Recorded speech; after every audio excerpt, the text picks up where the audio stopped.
It's lovely. What a lovely place. It's all Christmassy. I love it. Yeah, it's great, isn't it? Yeah, I'm not gonna lie. The train's my favourite part. Yeah, it's great. Perfect. Oh, brilliant. Amazing. So, what have you got for us? Well, so thank you for inviting me here today. I think it's course, lovely to be here. Really, really thank you so much. And just to spread awareness about thinking differently for dyslexia. I think that's really, really important. And I am dyslexic myself. I'm a dyslexic author and a teacher, primary school teacher. And here today with my children's books. I'm happy to talk about my journey so far, really, and how it's been for me with dyslexia as well. I think it's always good to be really honest about these things and how these things affect you, but equally twisting it around to be like, you know what, we can make it our superpower. Don't let it be in control of you be in control of it. And I think that's a real key message I want to say today for things like that with dyslexia, especially. Yeah, absolutely. Yeah, that's a great message. Yeah. Perfect. Oh, fantastic. So I'll talk a little bit about my books if you like. So I've got Cornwall and Cameron, so that's my latest book. I'm really excited about this one because it's just a real sort of love letter to Cornwall, really visual, lots of illustrations, they're all hand painted, and it's just been a pleasure to do because it has the Cornish language in the book as well. And it's just been a real sort of gateway into like storytelling in a different way, because I was able to do it more through images and illustrations and not just words. And I think that's really lovely that children or anyone can flip through and you can be transported through the land of Cornwall. And I think it's very special. It's a very special book to me, so I'm glad it's reached a lot of people out there. That means the world. Yeah, that's amazing. It looks great. And you do all the illustrations yourself, don't you? Yeah, I do. Yeah, so they're all hand painted. I've got amazing. all sorts of things. So yeah. Flip through. Perfect. Oh, brilliant. And this one is There's Something Nasty in My Pasty. So that was a fun book all about Cornish Callum. And he gets up to mischief, makes lots of mistakes, but importantly learns from his mistakes as well, which is the key message in here. And very Cornish culture, all about not sort of judging your food for what it looks like. And he makes, from the title, makes a nasty pasty, and then gets a little bit of a shock when he's with his nanny doll, and like sometimes the plates might get a little bit muddled up, and maybe that nasty pasty might accidentally get put in on his side of the dinner table, who knows? There could be smelly socks inside, or smelly sock juice, and fish soup, and all sorts of horrible things that you shouldn't have in a pasty, and carrots as well. You shouldn't have those in a Cornish pasty. So that was a real fun book to do, and really good fun. And these came, and this one as well, Brushing Teeth with Hair Gel. This features the same character, Cornish Callum, and he brushes his teeth with hair gel, wakes up really late for school, all kinds of mistakes start to happen because he's just not had enough sleep. And it's an educational book to sort of show us that if we don't get enough sleep, you're not your best you. And one of the little sort of like taglines from that is, brushing your teeth is hard to do when you're feeling sleepy and not like you. And whenever you're feeling sleepy and not like you, you're not really your best self, are you? Because you're tired and you haven't got the energy. I did these books when I was working, and I still do work with children, but I was working with reception children at the time. And they kind of inspired me really to write books that were more about educational, so it can be a meaning behind it. And they kind of gave me the ideas for the books a little bit, working with the children in the classroom. They'll come up with funny things, funny stories, and I'm like, oh, I like that. Well, I could use that in a book actually. That would be pretty cool. So so those two kind of go together as a pair really, and they're all very Cornish themed. And it's just very rooted in Cornwall really. So, amazing. Yeah, that all sounds great. Oh, fantastic. Lovely. And that's just this one. This is my walkthrough adventures. So I really wanted to talk to you guys about this because it especially helps with anyone who comes to our sessions who have dyslexia or any kind of other learning needs, because I try to make like the barriers of reading. I try and break those down by making the storytelling happen through play, through imagination, through fun, through music, singing. And I think it's really important to not just have a physical book to tell a story with, because that can have its barriers. And obviously, as we know, the dyslexia is a spectrum, there's all sorts of different levels to it. And so I think it's important as well to also have that storytelling experience brought to life through a really fun, creative way. So I've come up with my author adventures and all these different characters. So I've got Ali Zoom, the race car driver. helps us to get on the road to reading in a fun, different way. And it's all very play-based, and a lot of this is inspired by working with the early years and working with younger children, because lots of that education is through play, but that kind of stops as children go to sort of like year 1, year 2. That kind of education program stops within primary schools. You don't get that learning through play so much, whereas I'm really passionate about that. I think we can all learn through play, through any ages, and through your imagination, and so that means a lot to me. So I've been so lucky that I've been able to run these events basically all over Cornwall, and people come along and we have lots of fun, and we sing and dance, and yeah, and it's just fun. I just love having fun with stories really. So yeah, that's great. Oh, thank you. Who would you say is your favourite character to play? That's a good question. Yeah, I think the most fun one I think is my pirate, because I can do like a proper pirate voice like this. All right, me hearties, let's go on a pirate adventure, shall we? And it's like good fun. Let's get some gold, shall we? So I like doing the pirate, and I think like children like pirates, and pirates are very Cornish, so that's quite. He's probably the pirate. Yeah, definitely, that's pretty cool. You're so talented, you've got it all. You wrote the books, you've done the illustrations, and you're doing all these characters. It's so amazing. Well, that's very kind of you to say.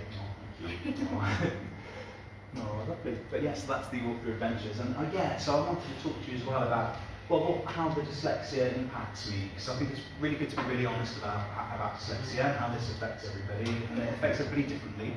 It's not like a one-size-fits-all kind of approach, or it's a spectrum, isn't it? It can affect us in all sorts of different ways. So for me, it can affect my concentration, it can affect my spelling, it can cause anxiety and panic, I can get panic attacks, focus and attention, I get overwhelmed, confused, muddled up, and I find it sometimes hard to read on different kind of backgrounds.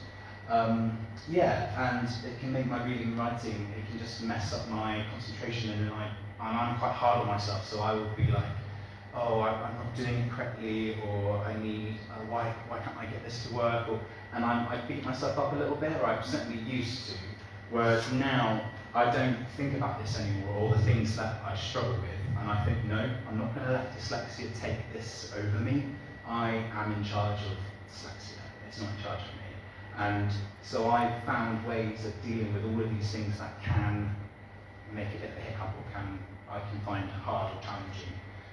So I'm twisting that around now, and I say it's a superpower, because there are ways to help with all of these things now, and so I'm really grateful for that. And I think it's just, it's really good to sort of reframe your mind to be like, I can do this, I'm not going to let anything stop me. I want to do this, I want to achieve, I've got dreams, I've got aspirations, and don't let anybody stop you, and I think that's a really important message.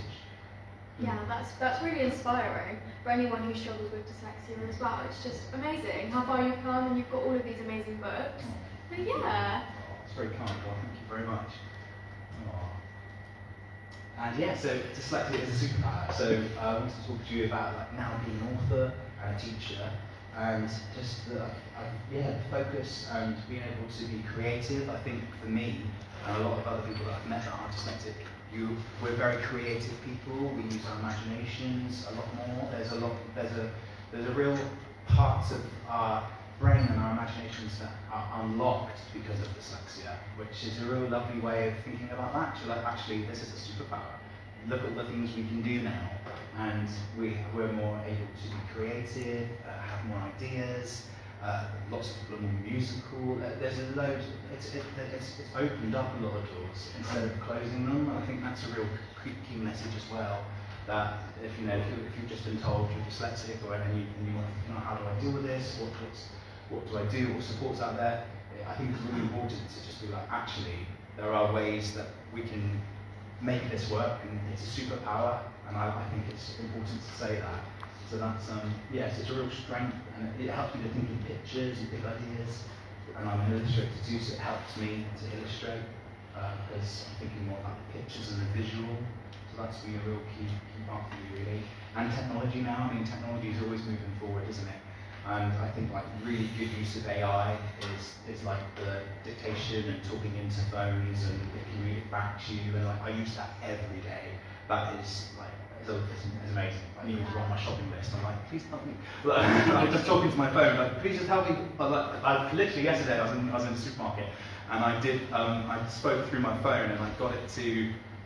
Basically, I was a little bit overwhelmed in the shop, because I was like, I need to get all these things on the shopping list, and this is something my dyslexic can sometimes do to me. It can make me a bit like muddled up where I need to go.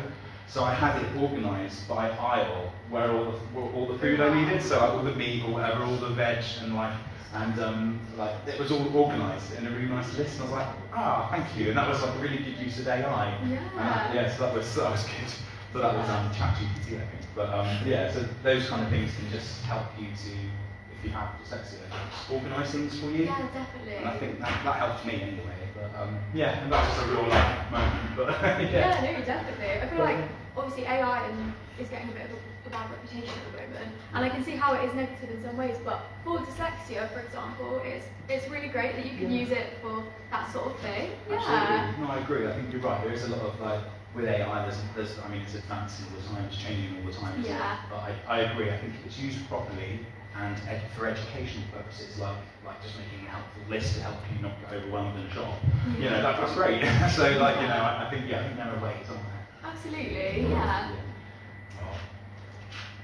Yes, so finding strength in differently. So I wanted to talk about dyslexia being a strength, superpower and a strength.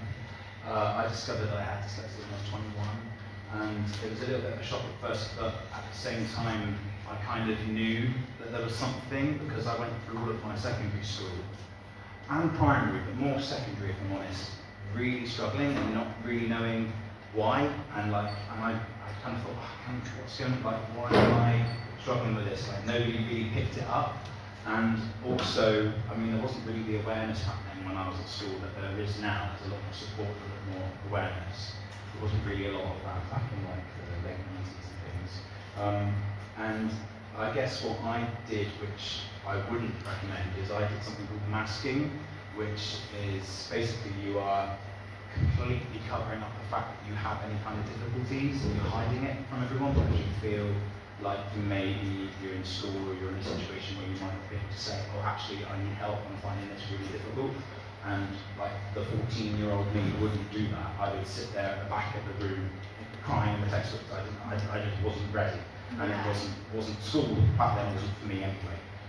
Which obviously now I'm a teacher, I've been able to change that viewpoint and help and teach and reframe to make school. I like to hopefully teach in a way that makes learning fun and accessible. So for me it was, I really struggled at school actually, but I did maths. So I would so people wouldn't know, and I guess teachers wouldn't really know, and I guess then they couldn't pick up what you're masking because I was good at hiding it, and that's just honest.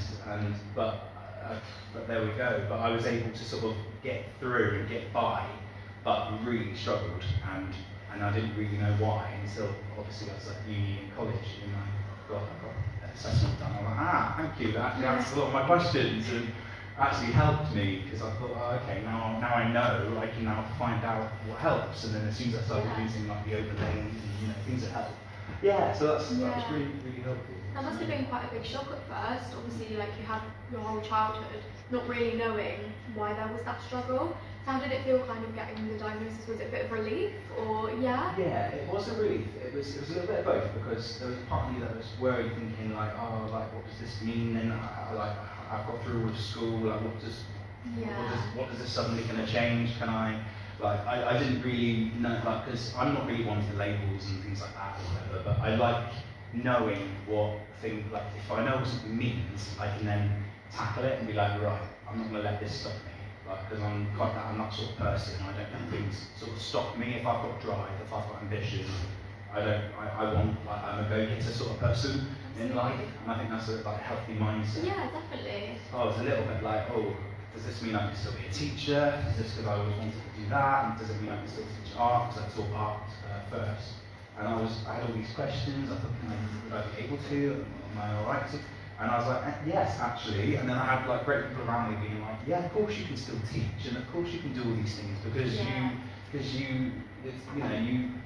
it's your way of, you find ways to help you cope and ways to help you manage and do it in a way that works for you. We all learn differently. We're all on a learning spectrum, all of us. Some people find like things easier than others. Some people have got various talents, haven't they? So it's all just, everything is a spectrum, I think. So when you reframe it like that, there's all, I think and just think of it, it's your strength that you do this. Yes, absolutely. Be visual and positive, have that positivity. Definitely. So if you don't have the mindset, then it's going to be more of a struggle, isn't it? So it's good to, I know it's hard sometimes because you've always got that bit in the back of your head, but and also having positive people around you. Like you said, you have that influence.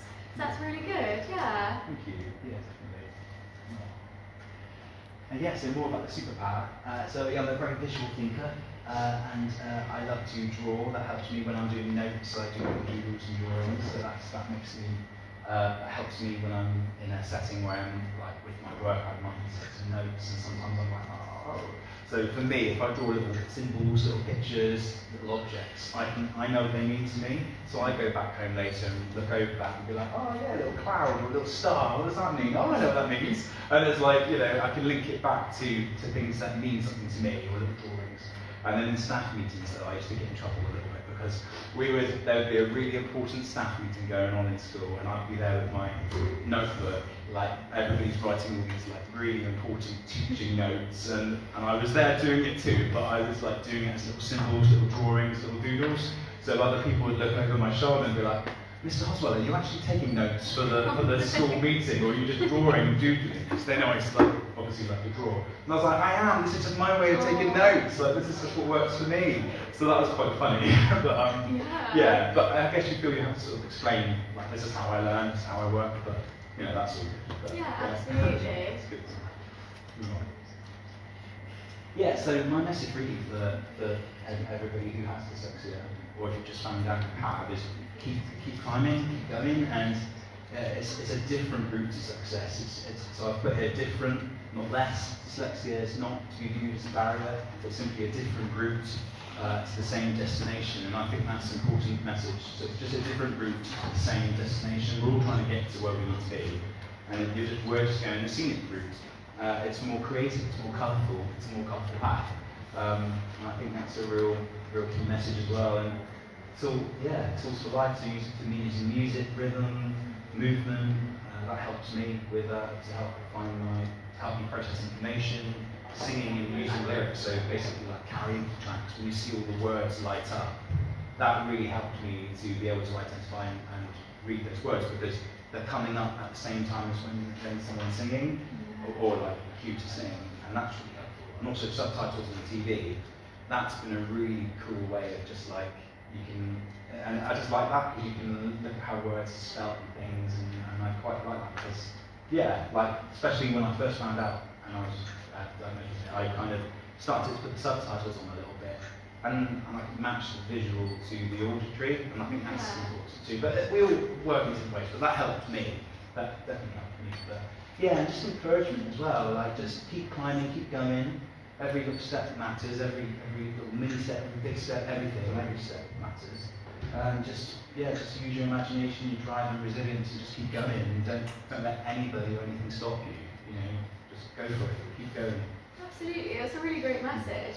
And touching back on the creative side, obviously you were saying about singing, and you do all your own illustrations. Would you say you kind of do that first before you write the story? So you kind of visualise it all, get a sort of picture in your head, and then find the words? Yeah, absolutely, definitely. A lot of the time I am painting and drawing first. So I doodle, and that actually happened with the Cornwall book. I was drawing different parts of Cornwall, and then I was starting to think about, like maybe this could become an accounting book, maybe it could become an adventure travelling through, and stories sometimes will come from drawings. Like I've done a little doodle of like little characters, and I might just think, like there's a story around that, I can do something with that.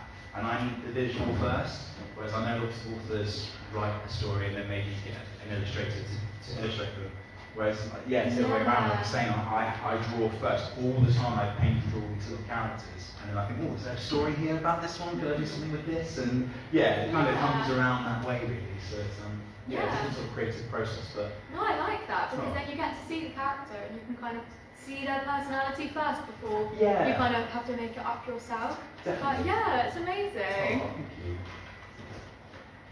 There we are. So sparking curiosity and confidence. So this is a little bit about my teaching as well. Like, I'm a very passionate teacher and very proud to be one, and love being able to work around Cornwall and teach in all the different schools and visit and all of those as well. And for me, I think it's inspiring just to help the children to find their confidence. And I think because I'm coming from a place when perhaps I didn't have that so much in my teen years, I felt maybe like school wasn't really for me back then either. And so I can see that when I go into classes and work with children that they might not be ready yet, there's all sorts of barriers, all sorts of things happen. And I want to be that sort of emotionally intelligent adult, that teacher, that practitioner that can help and just sort of take the learning and just sort of tip it up on its head and make it do it completely different, but make it accessible. And that's what I'm about really. And so these are just a few little examples of the design to spark their confidence, and and that reading books belongs to everybody. So no matter what the barriers are, reading and storytelling is for everyone. So there shouldn't be barriers to that. Yeah, definitely. I can imagine you're such an influence to these kids. Obviously they're so young as well, and you in your own mind, I don't remember what I was thinking at that age, but obviously you do still struggle, especially when you're learning to read and write. So it's really nice that they have this kind of creative outlet with you. Oh, thank you. That means the world. It's a pleasure to go around and deliver them. It's just it's good fun. You hope and you see like the confidence building with the people that you work with, and I think that's really important. Oh yeah. You're spreading joy and happiness, and even if you just helped somebody, that's enough. It's really special. Oh yes, so this is, I'm really excited because I am working on a new book as well. So I've got Brush My Teeth Pleasure, Nasty My Nasty, and Cornwall Council. But there's a new book coming out next year, which I'm really excited about. And it's not quite finished yet, but I've created quite a lot of it. And it's very different to anything I've done really. But it has got Cornwall, so it will be lots of Cornwall influence. But it's very magical. It's a magical adventure, lots of legends, a real kind of, I guess, think along the lines of like Alice in Wonderland, Wizard of Oz, that kind of vibe. So I'm really, and I've always loved those kind of books growing up. They were my favourite type of books, those kind of fairy tales, those magical lands, Narnia. I love that. Like going through the wardrobe and going into a new world like that is just amazing. So I've kind of taken inspiration from those kind of books for this new one. So I've got these ones are very educational and fun, whereas this new one is going to be a completely new magical land. So I'm really excited about it. But I wanted to launch and share today a brand new character from the new book, because this character will have dyslexia. This is going to be a character that's going to have it, and it's going to be talked about and showcased in the story, and it will play its part through the story and through the storytelling. It's going to be a reason for it, it's not just like this character has it. It's actually going to be help to form some of the narrative of the story. So so this is a little sneak peek. So I'm very excited about this. So who could it be? This is, so I've done a little shadow because it's a bit of fun. So a new book, and it's, there we are. So here we go. So this is Charmy's Army. So Charmy's Army is my new book from a new book character, and he is actually a spellbook. So he is going to be a magical spellbook, but he has magical dyslexia. So this spellbook, he can't read his own magic, he can't do his own spells, he needs support to do that. At the moment, he is living with a wicked witch who isn't very kind and doesn't treat him the way that he should be treated. So he escapes her. This is like part of it. It's really fun. I'm really loving. And this is just one of the characters in a story with lots of other characters. I keep calling it my bigger book because it's going to be a bit more of an adventure, more storytelling in it.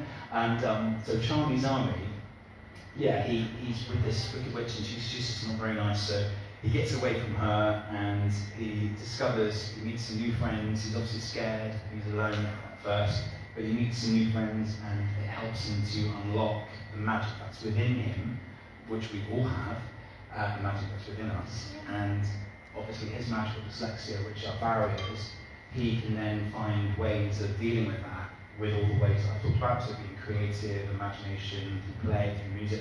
All of these things will happen to Charmy's Army because of who he meets and the path that he goes along, and like helping him to unlock his confidence. It's almost like there's a message as well of like people we meet in life can help us and shape us and change us in a really positive way, and also to not be on your own. Sometimes we feel alone with various things, and so Charmy's Army is coming from a place where he's feeling, you know, upset and he's not happy there. I need to be away from this, and he finds himself in a sunflower maze, which is a very magical place, but he's alone and scared.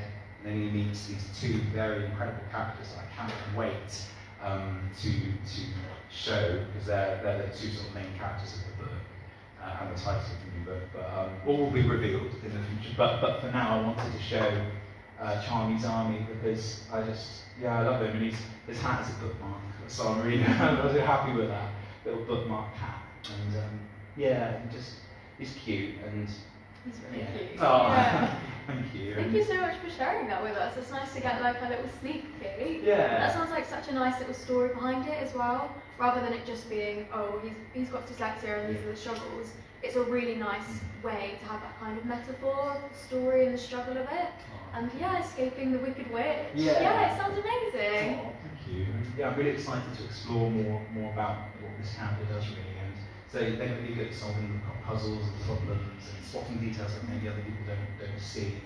And not to get overwhelmed and mixing up some of the spells. They may go a little bit differently to how we intended, but maybe they actually end up being the spells that you do, the magic that you do, who knows. So I'm very excited about Charmy's Army. I hope I get to do get to talk about him a lot more in the future, and really excited. So there's Charmy's Army. There we go. Amazing. It's nice to see him on the screen big. It's like, oh, Charmy's Army. It's fun. It's just it's like you see something, it's in your head, and then it's like real. It becomes real. I think that's really special. That's amazing. Aww. He's very cute, and I can't wait to hear more. Did you say next year, roughly? Yes. It's still in the works and everything. Still sort of in the works. Still kind of. I'm hoping next year the book will be ready. So it's like I guess like 80% there. Oh wow! I've got like a bit more I want to do to it, and I want to do lots of paintings for it because I really love the visual. I don't want to lose that. I want it to be a very visual adventure book. But so it's going to have chapters, it's a bit bigger. So it's good fun. I'm really looking forward to that one being ready to see. Oh, that's great. Thank you. So Cornwall and you can count on. So this is my latest book. I talked a little bit about this at the beginning. Just very, very passionate about this one, and it's been a book that has just basically allowed me to really explore Cornwall and storytelling. I did all these paintings, did watercolours and acrylics, and it was just a pleasure to do because it's allowed me to link my teaching with the book, because I go around to schools and teach the Cornish language and Cornish counting to the children in the schools, and it's just been a real lovely book for me to get my sort of teeth into, and it came at a time where I really needed that as well. Like for me, like personally, for me, books and storytelling is a really good escape, and I created this at a time when I really needed it, and I think now I'm able to sort of share that with everybody, and I'm very proud of my Cornwall book. Yeah, that's amazing. It's really nice keeping obviously the Cornish language alive, and like I obviously am not from Cornwall, but I don't hear much of it, and it's nice to kind of see a story where you're still learning that alongside the modern day language. That's amazing. And the illustrations are absolutely beautiful. That must have taken such a long time. It did. It actually took me 4 years to make this film book. Wow. But I was teaching full time at the time, and we all sort of just came out of lockdown, and there was all sorts going on. So it was all a bit. I didn't sort of do it consistently, if that makes sense. I kind of came back to it a bit. But I'm hoping the next one won't take me 4 years to do. Hopefully not. It should be ready next year. But thank you. That honestly means a lot to hear that. It really does. It always makes me happy if people like what I've created. It means the world. So thank you. But Oh, lovely. Amazing. Give a round of applause.